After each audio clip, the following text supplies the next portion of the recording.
मशहूर कन्नड़ लेखक के.एस. भगवान ने भगवान राम के बारे में विवादित बयान दिया है। वाल्मीकि रामायण का हवाला देते हुए उन्होंने कहा कि भगवान राम अपनी पत्नी सीता के साथ दोपहर से ही शराब पीने बैठ जाते थे। उन्होंने कहा कि राम आदर्श नहीं हो सकते। मीडिया रिपोर्ट के मुताबिक के.एस. भगवान ने कहा, रामराज के निर्माण की बात हो रही है। अगर कोई वाल्मीकि रामायण के उत्तरकांड का अध्ययन किया जाए तो ये साफ हो जाएगा कि राम आदर्श नहीं थे। उन्होंने 11,000 साल नहीं बल्कि केवल 11 साल के लिए राज किया। के.एस. भगवान ने आगे कहा, राम दोपहर में सीता के साथ बैठते थे और दिन भर शराब पीते थे। उन्होंने अपनी पत्नी सीता को जंगल भेज दिया था और उनकी परवाह नहीं की। उन्होंने एक शूद्र शंभू का सिर काट दिया जो पेड़ के नीचे तपस्या कर रहा था। कैसे वह आदर्श हो सकते हैं? ये पहली बार नहीं है कि जब के.एस. भगवान ने भगवान राम पर विवादित टिप्पणी दी है।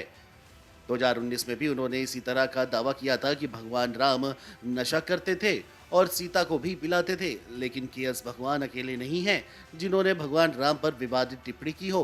हाल ही के कुछ समय में कई लोग इस तरह की टिप्पणी कर चुके हैं। हाल ही में बिहार के शिक्षा मंत्री चंद्रशेखर के एक बयान पर जमकर हंगामा हुआ था।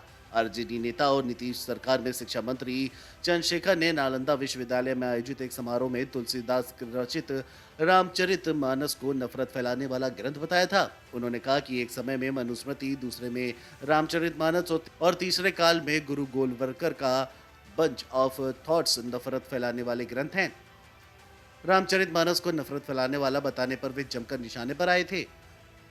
वहीं भगवान राम के बारे में एक और अमर्यादित टिप्पणी यूपी के निषाद पार्टी के प्रमुख संजय निषाद की आई थी। संजय निषाद ने भगवान राम के बारे में बोलते हुए कह दिया था कि वे राजा दशरथ के बेटे नहीं थे। निषाद ने कहा, भगवान राम राजा दशरथ के वास्तविक पुत्र नहीं थे। वे यज्ञ कराने वाले श्रृंगी ऋषि के बेटे थे। उनको दशरथ का कथित पुत्र कहा जा सकता है। इसके अलावा बीते साल ही बिहार के पूर्व मुख्यमंत्री जीतन राम मांझी ने भगवान राम को लेकर टिप्पणी की थी कि वे भगवान नहीं थे। मांझी ने कहा कि राम वाल्मीकि रामायण और तुलसीदास की रामचरितमानस के केवल पात्र थे। उन्होंने कहा कि वह उन्हें भगवान नहीं मानते। इसके अलावा भगवान राम पर विवादित बयान देने वालों में कांग्रेस के दिग्गज नेता मणिशंकर अय्यर का नाम भी शामिल है। 2019 में एक कार्यक्रम में मणिशंकर अय्यर ने कहा था, लोग कहते हैं कि मंदिर वहीं बनाएंगे, जाइए बनाइए, लेकिन कहाँ बनाएंगे?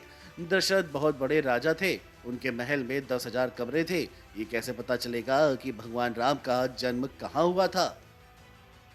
वही भगवान राम पर विवादित बयान देने वालों में सिर्फ कांग्रेस या दूसरे दल ही नहीं, बीजेपी के नेता भी हैं।